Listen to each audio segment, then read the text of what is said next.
as you know, I refer to Mr. Kennedy as Bob Kennedy because I don't want anybody to confuse him with his father, RFK, or Robert F. Kennedy.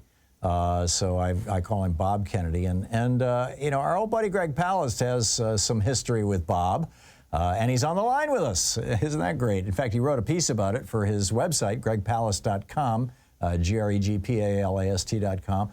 You can also find a great tweet about it over at Greg_Palast over on Twitter or whatever they call that thing now. Hey, Greg, welcome back to the program. Glad to be back with you, Tom. So your piece is titled, I was on the phone with RFK Jr. when he lost his mind. Tell us about it. Yeah, well, I mean, look, I'm going to be very honest. It's very uncomfortable. Bobby is a very good friend of mine. We co-authored stories for Rolling Stone together with Jesse Jackson. We wrote the #1 best-selling single-issue adult comic book of all time, Steal Back Your Vote. He did a chapter for my book, Billionaires and Ballot Bandits, you know, so we spent a lot of time together. Yeah. But I was watching, and it's very uncomfortable for me to talk about. The only reason I'm talking about my friend's mental health condition is because he has now decided that he jumped into the presidential campaign despite his mental deficits. You talk about Biden, is nothing compared to Bobby. He's got real serious problems. And now he's dropped out and endorsed Trump. And I'm sorry, I think that the nation needs to know who is making this endorsement of Trump and who's trying to bend this election that way. Yeah.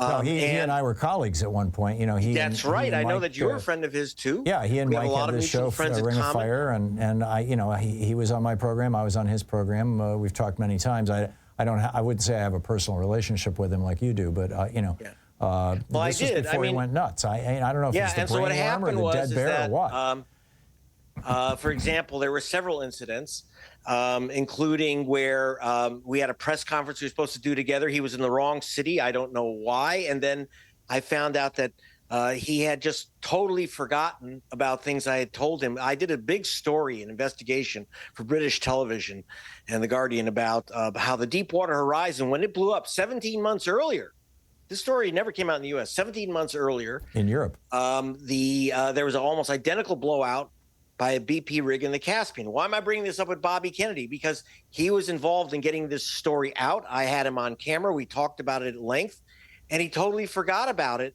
And it caused some real tension. I didn't know what the heck was going on. And this is a constant problem where I'd say something to him. He's brilliant. And then suddenly he'd forget something that just happened a week before or something. And I mean, it might sound minor, but he was totally losing it in our discussions. He couldn't keep track of where we were, what we were doing, and something was wrong. I didn't get it. Now we've found out that there literally was a worm in his brain, a real live critter. And, you know, it's terrible. But you add that to the personal traumas he's had. I'm very sympathetic.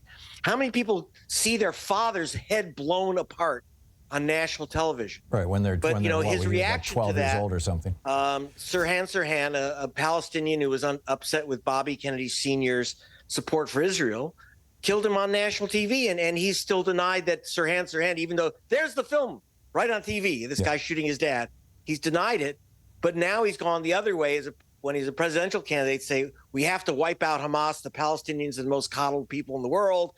So it's like almost like now I'm going to get even with the people that applauded my father's killing.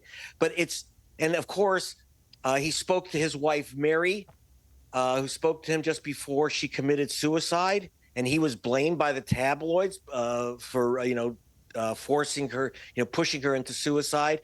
This is cruel, cruel, terrible stuff. Right. And so I understand why someone could be psychologically messed up. But as my partner said to me, you got to stay away from him now because he's going to blow up and you're going to be standing next to him when he does his crazy thing. And then we communicated over. He did successfully taking on Big Pharma and getting mercury out of the MMR vaccine. But unfortunately, they went after him personally. The result was, Tom, that he has this like contrarian streak. So, look, I agree with him. I don't buy much from Big Pharma. I don't buy much from what our government says. Yeah.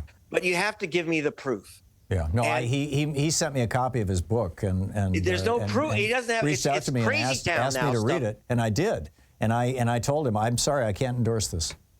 No, so what's happened is that he is so skeptical of things that he will buy conspiracy theories of the worst order, like that his father was not killed by Sirhan. Yeah.